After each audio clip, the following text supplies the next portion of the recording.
Welcome back, everyone. For today's video, we are going to be taking a look at the 7th round of the Madrid Chess Festival. Now, we've been following Levy as he tries to make a historic first Grandmaster norm in this tournament after having not played for a couple of years. Now, before we jump into the action, you guys are probably wondering, wait, why is everything look so different, so wild and everything? Well, I'm actually on my travel setup. I'm here in New York, so I do apologize if the quality is not quite up to scratch. At any rate, round 7 of the Madrid Chess Festival, Levy playing with the white pieces. Now, in these final 3 rounds, he needs a score of 2 points out of 3 games. So he needs 1 win and 2 draws to make the norm. Let's jump into the action. So in round 7, Levy with the white pieces against Aaron Alonso Garcia, and the game starts with the move knight f3.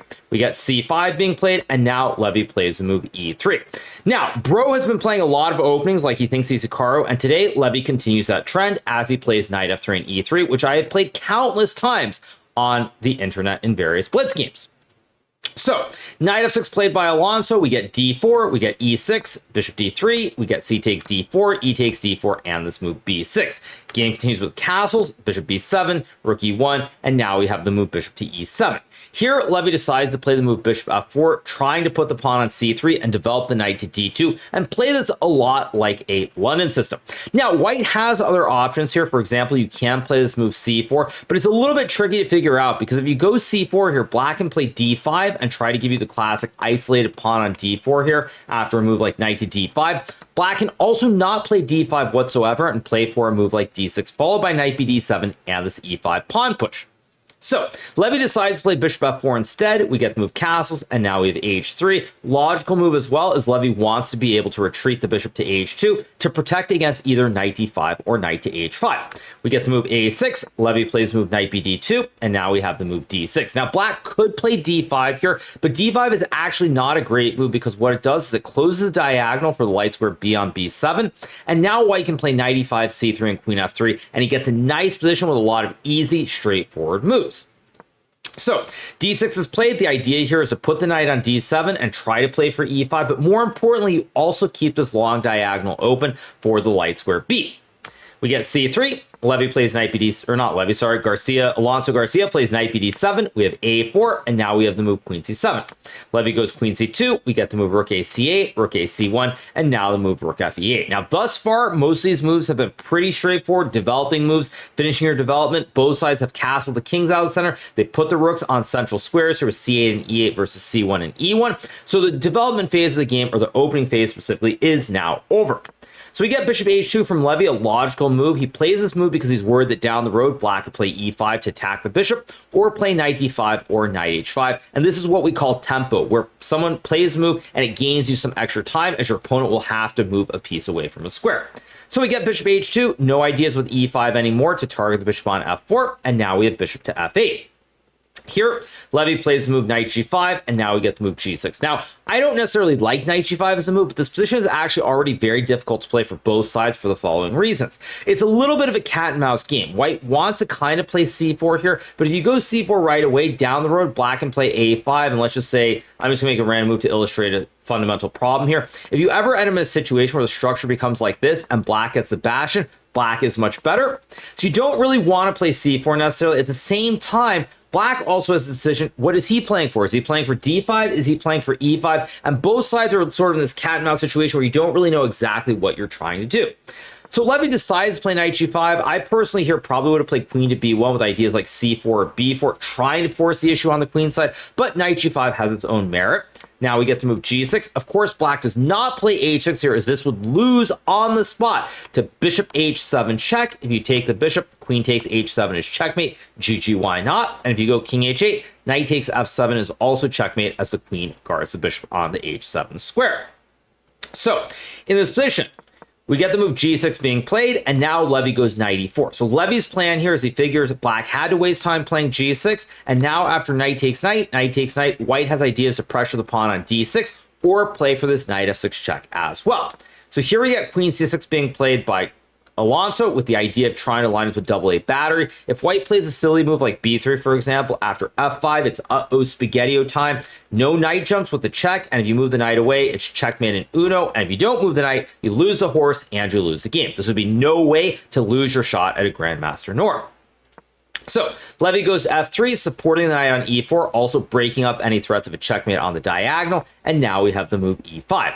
Here, Levy trades the pawns on e5, and he plays this move king h1. Now, this is still a very, very double-edged game, very tricky. Black has achieved this e5 break. We get f5, knight d2 being played, and so while Black has more space in the center of the board, he's got the chain of 3 as well as these two pawns together. It's still very, very complex because Black can't easily push e4 as the pawn, the knight, the bishop, the queen, and the rook cover the square, and the bishop on h2 is always spying this pawn on e5. So here we get queen to f6, and now Levy plays rook e2, intending to go for the double sack and loading up even more pressure on this pawn. Game continues with bishop to d6, and now we have the move rook c to e1. After rook c e1, Alonso plays rook e7, we get queen b1, and now we have this move king g7. Now I'm a little surprised that Black not play rook c to e8 because it feels like the whole purpose of moving the rook forward was to double, but Black doesn't have to do that immediately, so we get the move king g7. Here, Levy plays the move bishop to c2, and now we have this move a5 being played. Now, after a5 is played in this position, we get this move bishop to d3 from Levy with the idea of putting the bishop on the b5 square. Now, I just realized it might be a little bit bright, so I'm going to turn off this light, and that might make it a little bit better. I'm not sure if that does or doesn't make it better, but I'll turn off the light temporarily. Now, the thing with a5 here is Black plays a5 to try and stop White from playing b4, but at the same time, after bishop d3, now White has a square on b5 for the bishop to pressure the knight on d7 and put more pressure on this pawn on e5. Now, at this point, looking at the position, I saw this very briefly before I started my trip. I thought that Levy was doing very well here and would have good chances to win the game because he's basically tunneling on one idea with this bishop b5 move or knight c4 to pressure the pawn. And Black still does not have this e4 pawn push, so Black really has to worry about all these threats on the queen side. And White is also only down about 9 minutes on the clock.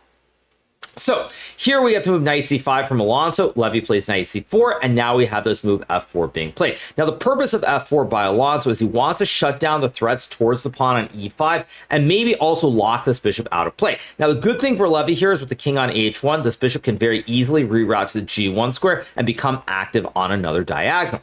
At the same time, however, Black has a very concrete plan of trying to push this pawn to e4 and open up the scope towards the white king. So here Levy plays the move knight takes d6, we get queen takes knight, and now he goes bishop b5. Another excellent move, removes the bishop from being attacked, but the bishop is now anchoring the pawn, and the pawn anchors the bishop as well. So you have a double anchor here, and the bishop covers this e8 square, so there still is a lot of pressure remaining on the pawn on e5. So after bishop b5, Alonso plays e4, and Levy goes for this move b4. Now, this is unfortunately not the best move. White should take the pawn here, but I understand why Levy didn't do it, because after pawn takes and queen f6, suddenly there's a lot of pressure. Black is threatening f3, and if you ever go e5, for example, after queen h4, suddenly this bishop on b7 becomes a gigantic piece. There are all these threats towards the white king, and White is actually very close to losing here, I think. Maybe it's for a computer, it's not lost, but in human play, it would be.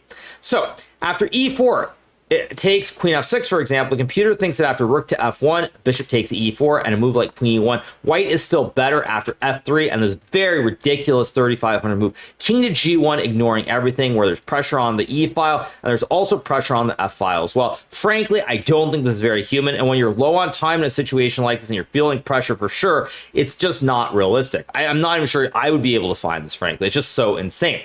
So Levy plays a more practical idea with b4, trying to remove the knight from the c5 square before capturing the pawn on e4. Now we get knight to e6, f takes e4, but now Black is able to snatch this pawn on c3 versus the other variation. So now material is even, but on top of material being even, Levy has to be extremely careful, because if this diagonal ever opens up for the b, White is toast, and I mean actual toast. So we get pawn takes pawn, and now we have the move queen a1 being played by Levy, and here Alonso plays the move rook to c7. Now, after rook to c7, you might be thinking, well, wait, there's this massive pin on the diagonal. White should surely have something. But unfortunately, due to the placement of the dark square b and the lack of horses on the board at this point, there's no way to take advantage of this pin. So we get rook c2. Now we have the move queen to d4, breaking up the pin, but more importantly, with the queen on d4, the knight guards this queen. Here, Levy plays the move rook takes rook. We get queen takes rook, and now Levy decides to trade the queens off the board. Now, again, with Levy being so low on time, I think this is an excellent practical decision. Even if there are maybe better moves, one thing you want to do if you're getting low on time, the position is very unclear like it is in this situation, you want to try and simplify, because if you lose the game, your chances of a norm are out the window, and you have 2 more games and you have a chance to go for more. Now, what I also mean when I say like trying to simplify here is there's a big imbalance. You'll notice that white has the 2 Bs versus the bishop and knight.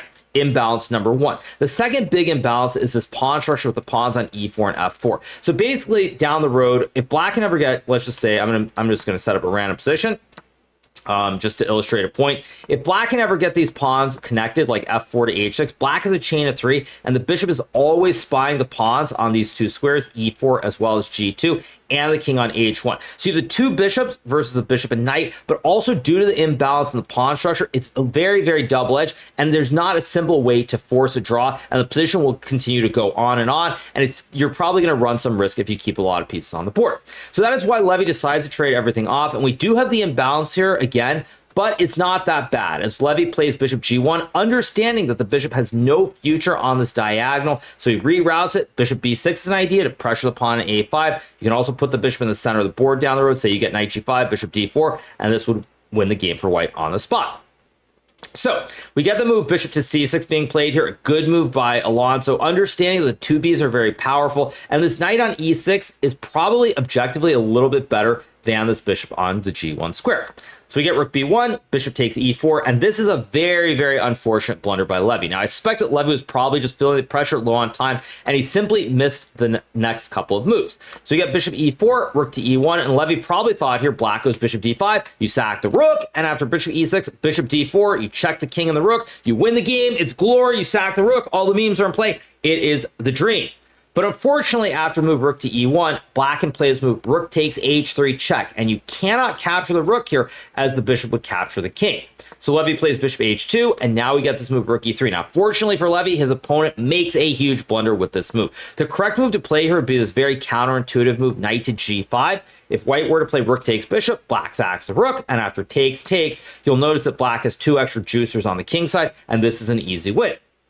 Probably his opponent was afraid of king g1 here, but after rook to h4, the knight guards the bishop on e4, rook guards the pawn, and later on, black can also go rook g4 and put massive pressure on this pawn on g2 and the king on g1 as well.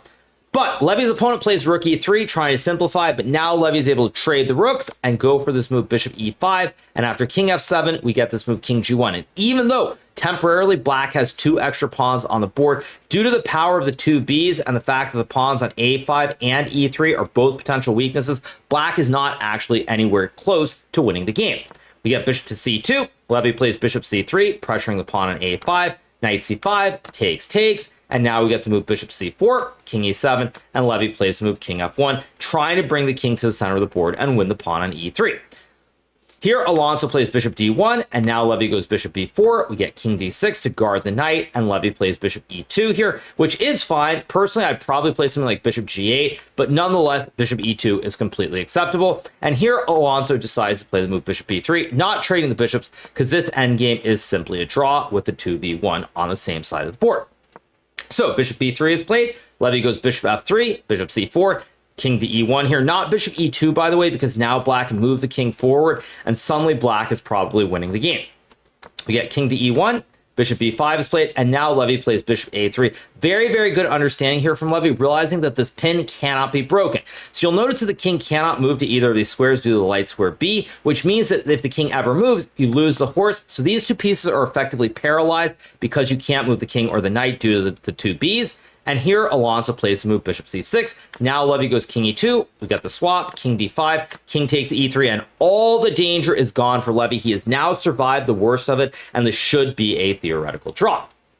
So we get the move knight to e6 being played here in this position, and now we have the move bishop b2, knight g5, king f4, knight f7, bishop a1, king e6. Levy starts repeating all over the board. We get g3, bishop d6, bishop c7, knight f6, king e5, knight e8, and eventually the players agree to a draw after a few more moves here. They keep repeating over and over and over and over and over and over, But eventually the game does end in a draw here after the move bishop c7. Black cannot really make much progress here. The bishop always guards the pawn on the diagonal. You can't really bring the king around easily. If you ever go g4, white can simply go king f4 here. And the king is so close to these pawns, the knight can't really rotate very easily. Even something like this, for example, white can always just keep yo-yoing or go king f4. So eventually the players do agree to the peaceful result after this bishop c7 move, and Levy keeps the dream alive with this draw. This means that Levy is now on 5 points out of 7. He needs 1.5 points out of the remaining 2 games to make it Grandmaster norm. But this game is probably actually, in a way, the best game I've seen from Levy in the tournament, because what he's done in this game is he defended. He was much worse at a critical moment. He was under real pressure in this game. Unlike any other game in the tournament, he kept his nerves together and he held the draw. And this bodes very, very well for the future if Levy can control his nerves, because in many cases, things are not always going to go your way. You're not always going to be winning every game out of the opening. Sometimes you're going to struggle, and being able to control your nerves and save games like this are very, very valuable. So Levy saves the draw. We wipe some sweat off our brow as he's able to save the draw and keep the dream alive. Levy will need 1.5 out of the final 2 games. His next game, round 8, is being played today as well, so we'll take a look at that later on. But at any rate, that's going to be it for now, you guys. I hope you guys have enjoyed this recap of round 7 of the Madrid Chess Festival. If you guys have not already subscribed to the channel, make sure that you smash that subscribe button below, and I will be back with another recap after the 8th round. Now, this recap tonight might be a little bit late because I'm currently in New York for an event, but I will do a recap at some point, so I hope you guys enjoy it. And once again, I do apologize if the quality is not quite up to snuff, but I am on the road. So I hope you guys have enjoyed it, and once again, I'll see you guys very soon. Hope you enjoyed the recap. Have a good one. Bye.